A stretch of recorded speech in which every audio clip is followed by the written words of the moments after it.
Bill Gates के बारे में लोग कहते हैं यार भाई ड्रॉप आउट था, पढ़ाई से ड्रॉप आउट था। आपको पता है ड्रॉप आउट था?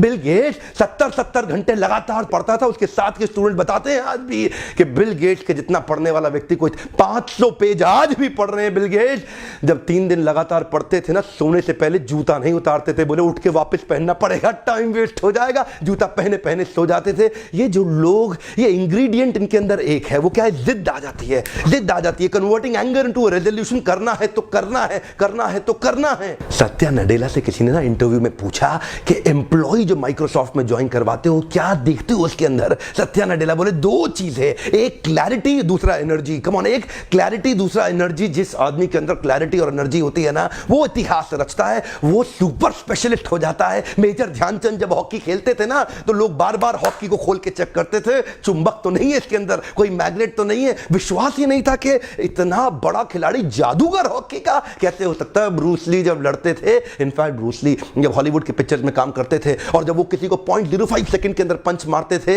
तो उनको बाद में शूटिंग के स्लो करना पड़ता था मोशन को। लोगों को विश्वास ही नहीं था कि इतनी तेज कैसे करेगा, लगता था जैसे नकली शूटिंग हुई है। बाद में डायरेक्टर को उनके एक्शन को स्लो करना पड़ता था, क्योंकि जानते हैं जब आदमी परफेक्शन की स्टेज पर जाता है, उसके लिए उसको आता माजी सटकली। जानते आज का टॉपिक एक ही है, क्या करना चाहते हो? इतिहास रटना चाहते हो, इतिहास रचना चाहते हो? People like Picasso are only one in universe. ये वो लोग अपनी कॉन्सेंट्रेशन को टूटने नहीं देते हैं। समाधि में, एब्जॉर्प्शन में जब पेंटिंग में बैठते थे, कई बार 72 घंटे कुछ बोलते नहीं थे। उनके लोग उनसे बात करने की कोशिश करते थे, वो जवाब नहीं देते थे। He never wanted to break his concentration. So much of absorption. 2 ही चीजें इंपॉर्टेंट है, पहली क्लैरिटी, दूसरा एनर्जी। कम ऑन, क्लैरिटी और एनर्जी, ये 2 चीजें मैं चाहता हूं आपके जीवन में होनी चाहिए, और वो जिद्दी हो जाइए एनर्जी के अंदर उस क्लैरिटी को अचीव करने के लिए। सुंदर पिचाई जब पढ़ते थे ना, उनको पता नहीं होता था उनके दाएं कौन है बाएं कौन है। रिक्शा में जाते थे, पढ़ते हुए जाते थे। सब्जी खरीदने जाते थे, पढ़ते हुए जाते थे। स्कूल से आते थे, पढ़ते हुए जाते थे।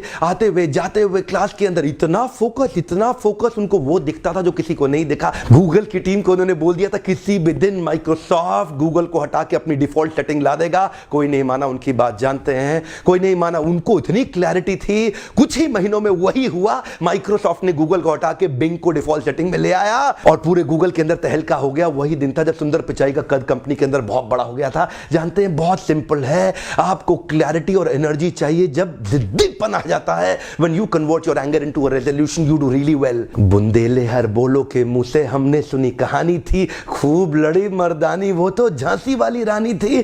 क्या वुमेन एम्पावरमेंट, क्या वुमेन 1850 के अंदर जब कोई वुमेन एम्पावरमेंट नहीं था ना, और साथ नहीं मिला ग्वालियर की रक्षा करने के लिए अंग्रेजों से, माधवराव छोटा सा बच्चा पीठ पे ठान लिया और निकल पड़ी दोनों तलवार से युद्ध लड़ने के लिए। जानते हैं जब आदमी को एनर्जी और क्लैरिटी होती है ना, वो बहुत बड़ा जिद्दी हो जाता है। रिजल्ट तो आएगा ही आएगा। मैं भगत सिंह से भी बड़ा इंस्पायर्ड हुआ। मैंने क्या देखा, वो भी सपोर्ट किया उन्होंने अपने देश को। कैसे किया? भगत सिंह छूट के जा सकते थे, वो बिना विस्फोट का बम जो उन्होंने फोड़ दिया ना, उसके बाद निकल सकते थे, छुप के गायब हो सकते थे, जाके सबको बोले हाँ जी हमने फोड़ा, पकड़ लो हमको। जानते हैं क्यों? क्योंकि वो चाहते थे क्रांति आ जाए। वो अपना जीवन लगा रहे थे बाकी देश की सेवा करने के लिए। छोटी उम्र के अंदर भगत सिंह चले गए, बोले मेरे सीने में जो जख्म है वो तो फूल के गुच्छे हैं। हाँ हम पागल हैं, पागल ही रहने दो, केवल पागल ही अच्छे हैं। यही वो लोग जिनके अंदर थोड़ा पागलपन आ जाता है ना, इन्हीं लोग को पूरा इतिहास याद कर